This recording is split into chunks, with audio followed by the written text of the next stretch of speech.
Hello fellow players of Seyerdin. Today I'm going to show you how to do the quest Duwaldawar. Now, you want to get the Rune of Reveal, which you will find out throughout the whole dungeon. For this quest, or dungeon I suppose I should say, is I would recommend a good set of equipment. If you're doing it by yourself, I would definitely recommend some PVM skills, which is player versus monster if you don't know. And at least 2 to 3 players, because their extra damage will help. The reward of this quest is going to either be an Alcalzer, Solido, Sparkling Wand, or it's going to be a Gigas Axe. So when you walk in, you're gonna want to first things first is you want to complete the whole dungeon. By that I mean you want to figure it all out, like get every single map unlocked. I have that done, so right now my map is at amidst a low light, and it still emits a low light over here. So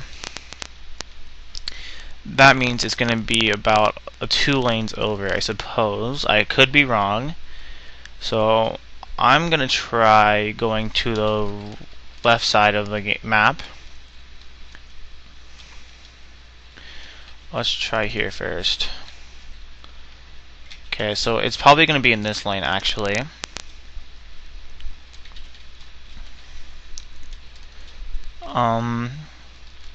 There's gonna be 5 options that you're gonna end up getting with the use of the rune.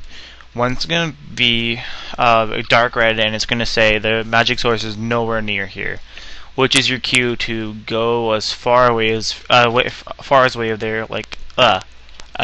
away from there as you possibly can get, because you're not going to get it anywhere near there. Then there's going to be not sustained. It's going to be faintly, which is going to be it's a little far away from there. Well, quite far away is what I should say.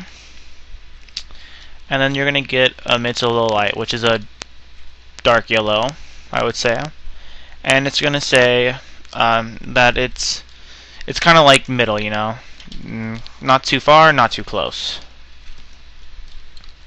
And then there's going to be sustained, which is good. It's basically saying that you're getting there.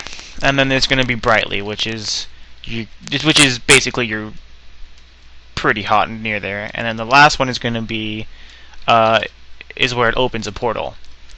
So it's brightly here, brightly there. So it's either going to be there on the map, or it's going to be up a map. I'm hoping it's going to be up a map because I don't want to have to go through the whole dungeon.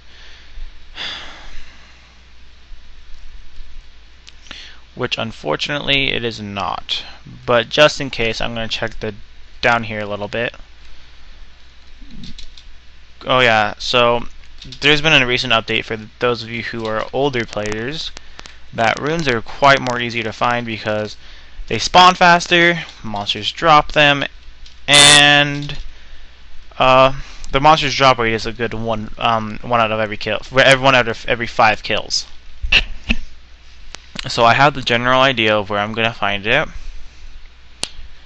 If you're a tank or a paladin, you have a good chance of being able to solo this quest. Otherwise, if you're a thief or something, I would say have cripple ready or something like that. For any of the lower classes, you're going to basically do a hit and run tactic and try not to get killed, just like in every single other dungeon you do. There's also quite a bit of traps in here. There's ambush, there's blind, there's frozen, there's crippled, there's exhausted. There's a bunch of them, and you want to try to avoid hitting the same ones over and over and over, which is basically common sense. Now, I'm pretty sure I'm going to hit the dungeon location soon. Or not. I could be wrong.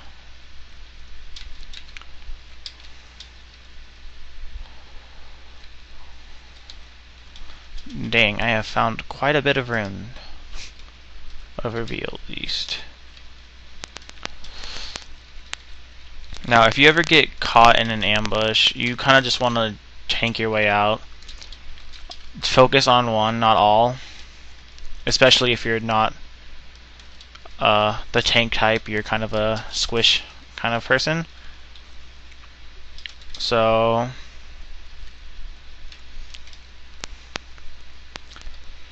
hopefully I found it, because it may not even be here, which would be quite upsetting. Now, tips for before and during the boss. Oh my god.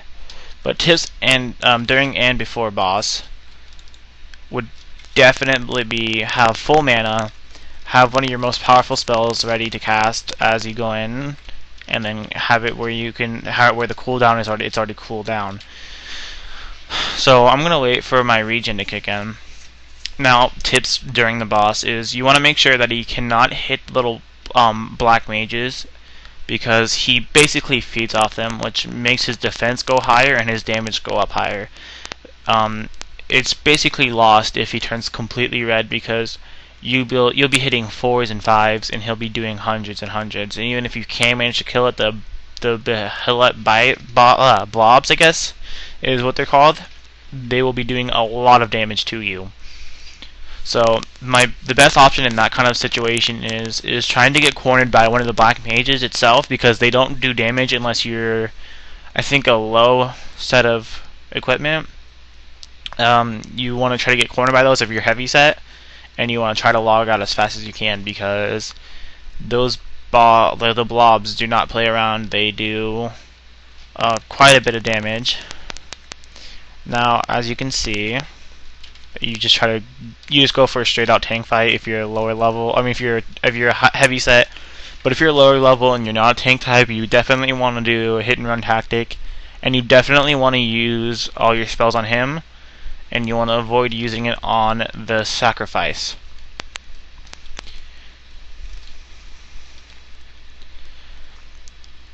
Now, if you can, I would say bring divinity pots. Use a heroism pot. Also, feel free to throw in some healing pots as well. Those can help you quite greatly during the tank fight, especially if you're not a tanky type.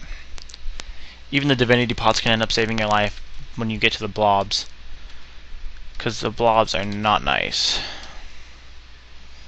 Okay, so as he dies, I'm going to use my AoE effect spell. Now, with the servants everywhere, you want to try to get, there's too many of them, you definitely want to try to get in a comfortable situation where you can just you can go target one single blob and then continue on. Now, as I am sort of low on health, I'm going to try to do this. Now, lag spike. Alright, I'm good. So now I'm just going to be running around, basically trying to get enough health. Every once in a while trying to land a good hit in. And now that this fight is basically over. I can't even hit it. Okay. You're going to be left with these 4 choices. Choose whatever you want. Preferably, you would want to go with the item that'll definitely help your class out the most. I would say grab potions, just because they could end up being more divinity, more whatever. And that's all I can really think about for tips on this dungeon. It's quite easy once you get the hang of it. You can end up doing it into 3 or 4 runes. To sum up my tips again for the very beginning of it is, when you walk in, use a rune. And if it's brightly, it's pretty. You already know, and you can basically work from there. Sometimes it might even be all in the beginning map. That's happened, I think, 2 or 3 times to me. Once you have your potions, go to him and go to the hit the other thing, you know, the like kind of yin-yang shape, I guess, and identify them all.